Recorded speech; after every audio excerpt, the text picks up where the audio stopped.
If you really want to get a handle on what a potential second Trump presidency could look like, you've got to look past the daily headlines. It's a way more complex picture, one that's being shaped by competing factions, really ambitious agendas, and a political movement that is incredibly powerful. So we're going to peel back the layers and see what's really driving things.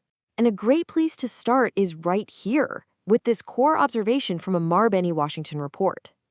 Basically, what it's saying is that the central theme isn't some fixed, rigid ideology. It's unpredictability.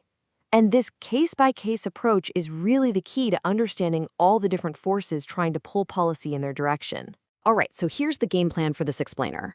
First, we'll look back at his first term to get a feel for this unpredictable style.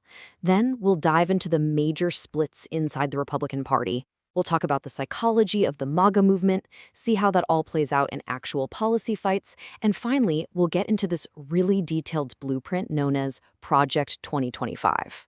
Okay, so to get a sense of the future, you really have to start with the past.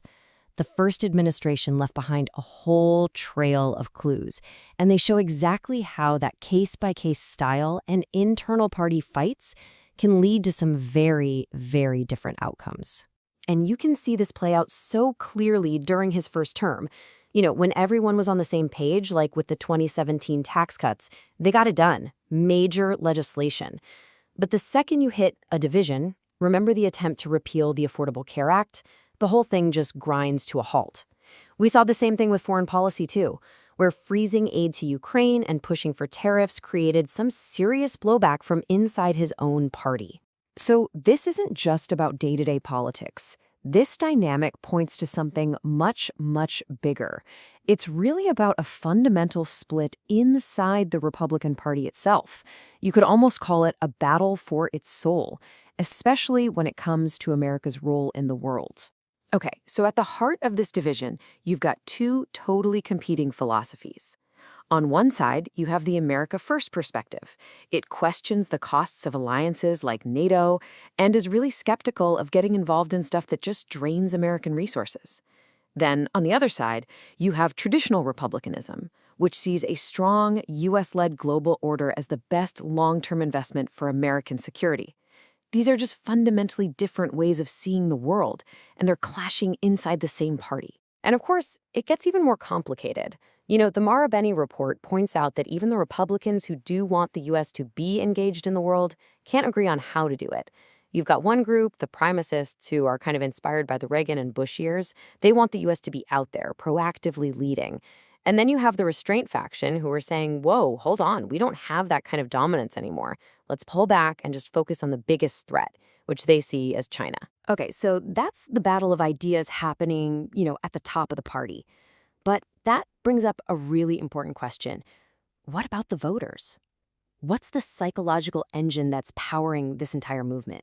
So let's get into that third layer. We're talking about this psychology of the MAGA movement.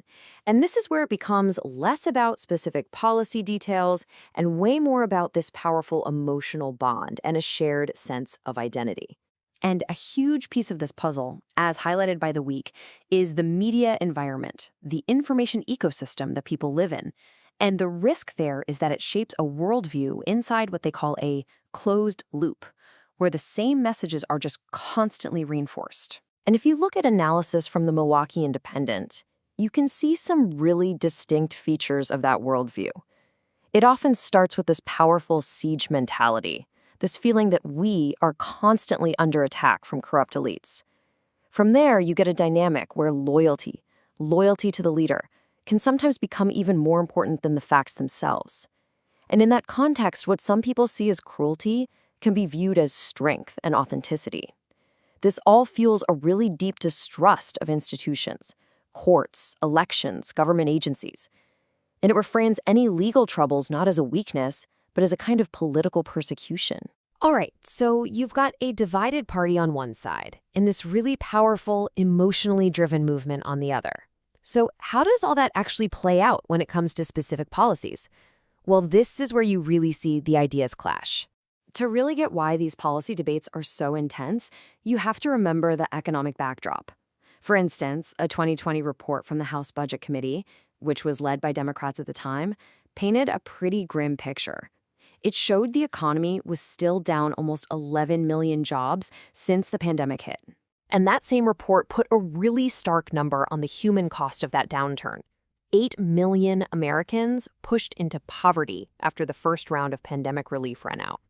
So that kind of economic pain and anxiety, that's the fuel for these huge policy debates, especially on issues like trade and tariffs. And this brings us to a really clear point of tension, because some of these signature economic policies aren't actually that popular.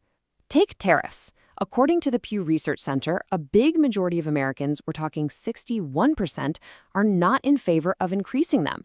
That's a huge disconnect with a core piece of the America First platform. And this conflict isn't just between the politicians and the public, it's happening inside the administration's own thinking. The Marubeni report really nails this central contradiction on trade. You've got advisors who see China as this huge rival that we have to contain. But then you have Trump himself, who has talked about welcoming Chinese companies to come build factories here and create American jobs.